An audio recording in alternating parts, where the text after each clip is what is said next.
Assalamualaikum dan salam sejahtera. Saya ucapkan kepada Dr. Sarah dan juga sahabat yang lain.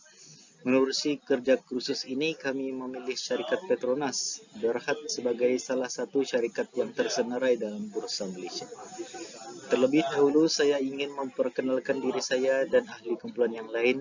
Saya Muhammad Azmir bin Malik yang akan memulakan pembentangan kumpulan kami. Ahli saya terdiri daripada Saiful, Izzuddin, Arif, dan Gilbert.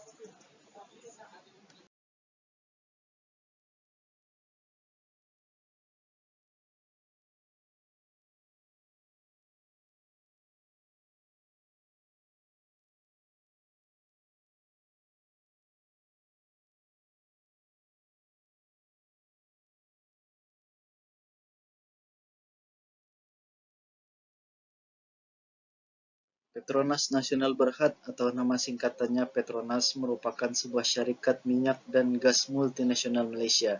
Ia diiktiraf dalam 100 syarikat global yang paling berjaya oleh akhbar Fortune sekitar tahun 2009. Kini Petronas berada di kedudukan ke-277 dalam Fortune 500. Seterusnya, logo Petronas. Logo ini bertemakan kontemporari dan merupakan versi baharu diperkenalkan di Persidangan Minyak dan Gas Asia pada tahun 2013. Seperti dapat dilihat dalam gambar, ia melambangkan struktur titisan minyak yang merupakan simbol P yang melambangkan perniagaan terasnya dalam minyak dan gas. Menerusi misi dan visi syarikat pula, terdapat 4 langkah utama yang disenaraikan oleh Petronas sebagai langkah untuk mencapai visi mereka. Antara misi mereka adalah Petronas merupakan sebuah entiti perniagaan. Kedua, infrastruktur gas utiliti adalah teras perniagaan Petronas. Ketiga, Petronas beroperasi dengan selamat dan bertanggungjawab. Dan yang terakhir, Petronas mengoptimumkan rantai nilai gas untuk memaksimumkan pengembalian bagi pemegang saham. Bagi visi mereka pula, mereka bermatlamat untuk menjadi pemimpin syarikat infrastruktur dan utiliti gas. Berikut adalah nilai bersama yang dikongsi dalam Petronas, iaitu kesetiaan, integriti, profesionalisme dan keselamatan. Assalamualaikum dan salam sejahtera. Saya Muhammad Izzuddin Hadi bin Yaakob akan meneruskan slide tentang produk dan servis. Pemprosesan gas. Yang pertama, Petronas menyediakan perkhidmatan pemprosesan gas. Logi pemprosesan mereka memproses gas asli hulu ataupun upstream dari luar semenanjung Malaysia. Target pasaran mereka sememangnya sektor penjanaan tenaga dan petrokimia. Dua kompleks utama Petronas terletak di negeri Terengganu iaitu Gas Processing Kerteh GPK dan Gas Processing Santong GPS. Gas yang dihasilkan adalah ethane, propane dan butane. Semua kadar penjualan gas-gas tersebut sangat memuaskan dengan peratusan melebihi 99%. Pengangkutan gas. Seterusnya, Petronas juga membuat servis perkhidmatan gas. Peninsular Gas Utilization merupakan paip sepanjang 2,623 km yang dihubungkan di semenanjung Malaysia. Manakala, bahagian penghantaran dan regasifikasi mereka pula berpusat di Segamat Johor. Sememangnya, servis yang diberikan sangat memuaskan kerana mempunyai pengalaman operasi selama lebih dari 30 tahun di negara ini, serta servis sedia ada yang berkelas dunia. Di samping itu, Petronas membuka semua kemudahan yang tersedia di terminal regasifikasi dan saluran paip mereka untuk digunakan oleh pihak ketiga yang memenuhi syarat. Ini bagi menyokong dasar tenaga baru. Akhir sekali, mereka juga menyokong usaha Suruhanjaya Tenaga di mana mereka menguruskan bekalan tenaga untuk permintaan domestik dan pertumbuhan ekonomi Malaysia. Regasifikasi Liquefied Natural Gas (LNG). Perkhidmatan terakhir ialah regasifikasi Liquefied Natural Gas. RLNG ini ialah bahagian penghantaran dan pengkelasan semula gas. Di Malaysia, terminal utama terletak di Melaka dan Johor. Regas Terminal Sungai Udang RGTSU memulakan operasi komersialnya pada suku kedua tahun 2013. Manakala Regas Terminal Pengerang RGTP memulakan operasi komersialnya pada suku keempat tahun 2017. Dua terminal ini menerima kapal dari seluruh dunia dan menawarkan servis, antaranya regasifikasi liquefied natural gas (LNG), reloading LNG, dan gassing up and cooling down. Seterusnya saya serahkan kepada sahabat saya, Encik Gilbert bin Alfred, untuk slide yang seterusnya. Terima kasih. Salam sejahtera doktor dan rakan-rakan. Saya Gilbert Alfred akan meneruskan pembentangan saya dan menghuraikan lebih lanjut mengenai pesaing utama syarikat Petronas. Pesaing utama syarikat. Terdapat 3 syarikat utama yang bersaing dengan Petronas di Malaysia, iaitu yang pertama Shell. Ia merupakan syarikat milik British Belanda yang ditubuhkan pada tahun 1907. Produk dan servis yang mereka sediakan ialah upstream, downstream dan penajaan. Untuk pengetahuan, upstream ialah cari gali minyak di darat, manakala downstream di tengah laut. Shell merupakan salah satu daripada 6 supermajor syarikat minyak dan gas ke-6 terbesar di dunia pada tahun 2016. Shell adalah yang pertama dalam senarai Fortune Global 500 syarikat terbesar di dunia menurut akhbar CNN pada tahun 2012. Syarikat seterusnya yang sama memberi saingan ialah ExxonMobil. Syarikat ini salah satu pengeluar dan pembekal gas asli minyak mentah utama di Malaysia. Ia meneroka minyak dan gas asli di 6 benua serta menyelidik dan mengembangkan teknologi generasi akan datang. Selain itu, ExxonMobil adalah syarikat milik Amerika Syarikat yang ditubuhkan pada tahun 1999. Produk dan servis yang tersedia adalah bahan kimia, upstream dan downstream.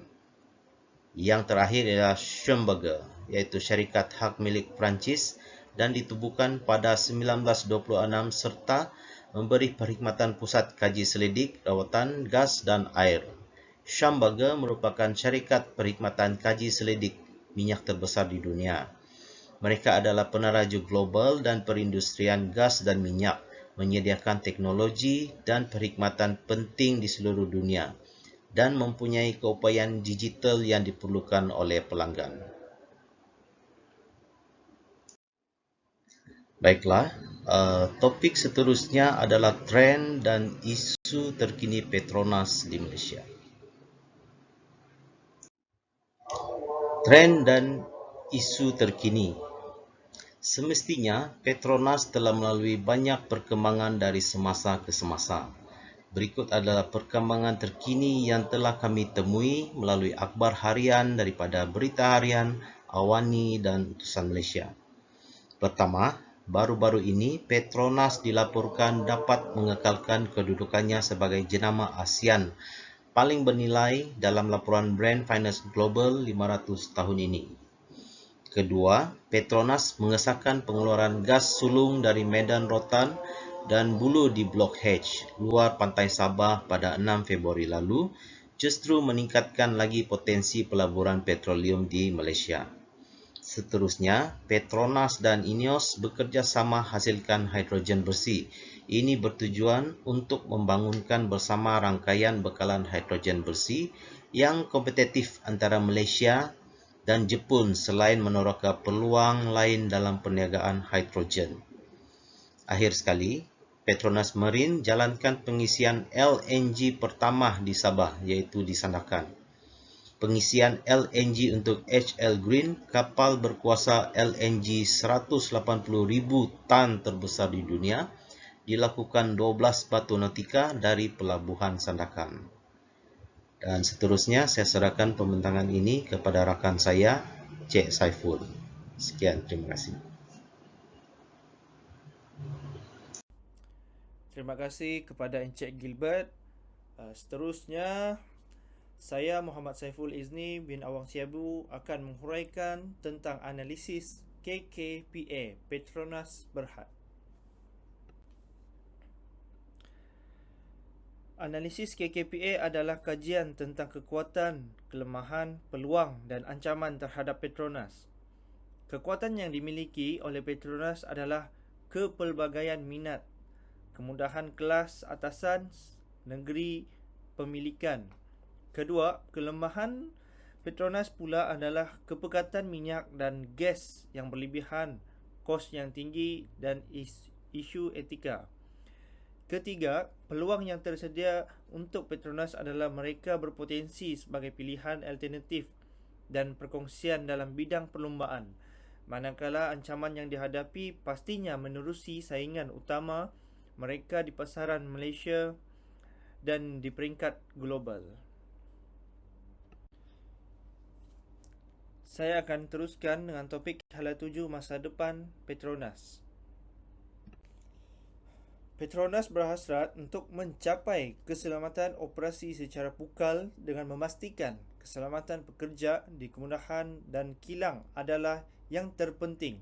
Sebagai langkah yang harus diambil, setiap tapak pembuatan mempunyai jawatan kuasa HSE sendiri yang terdiri daripada pekerja dan wakil pengurusan yang bertanggungjawab. Yang kedua, 100% penjagaan produk hala tuju ini dapat dicapai dengan melakukan penilaian risiko terhadap produk untuk memastikan kategori risiko mereka. Di samping itu, mereka perlu menyampaikan maklumat yang tepat dan mencukupi kepada pelanggan dan pihak berkepentingan untuk mengendalikan dan penggunaan produk dengan selamat.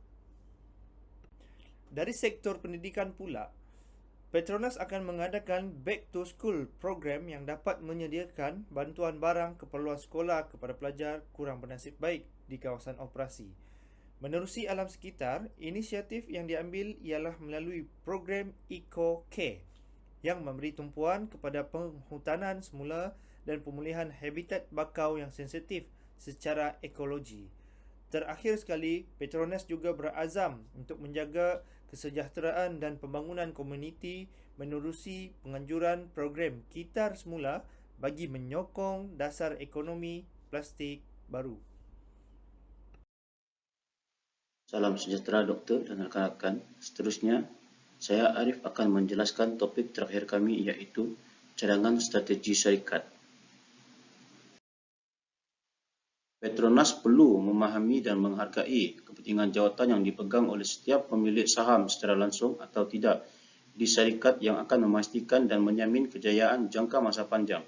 Oleh itu, kami telah menyenaraikan 8 target utama yang perlu diambil berat oleh syarikat Petronas. Pertama, pekerja. Petronas haruslah pantau dan tingkatkan kebajikan dan kesejahteraan pekerja dengan teliti di samping menyediakan program latihan dan pembangunan yang berkesan. Kedua terpenting adalah pelanggan mereka. Strategi yang boleh diambil adalah dengan mencadangkan nilai yang berbeza untuk setiap segmen pelanggan. Ketiga ialah pembekal dan penjual. Aktiviti yang dapat dilakukan bersama adalah dengan mengadakan sesi perkongsian berkaitan tadbir urus. Keempat, menerusi rakan kongsi, Petronas perlu memantau dan meningkatkan faedah perkongsian dengan teliti. Seterusnya, yang kelima ialah komuniti pemegang saham dan pelaburan. Petronas perlu mengekalkan kecemerlangan perniagaan di seluruh operasi pembuatan dan komersial untuk mengoptimumkan prestasi keuangan agar dapat meyakinkan pemegang saham serta pelabur mereka. Target keenam adalah kerajaan dan peraturan. Semestinya, Petronas perlu memperkukuhkan dasar, standard dan kerangka pemerintahan dan pematuhan terhadap peraturan yang telah digariskan. Ketujuh ialah komuniti. Petronas mesti mengamalkan amalan terbaik HSE, kesihatan, keselamatan dan alam sekitar di kilang mereka. Akhir sekali, pihak media. Pihak media merupakan peranan yang penting dalam menyampaikan info-info terkini sebuah syarikat. Justru, Petronas harus memupuk komunikasi terbuka dan telus dengan pihak media. Berikut adalah sumber rujukan kami sepanjang melakukan tugasan ini, di mana rujukan utama adalah menerusi laman rasmi Petronas dan juga laporan tahunan daripada syarikat Petronas.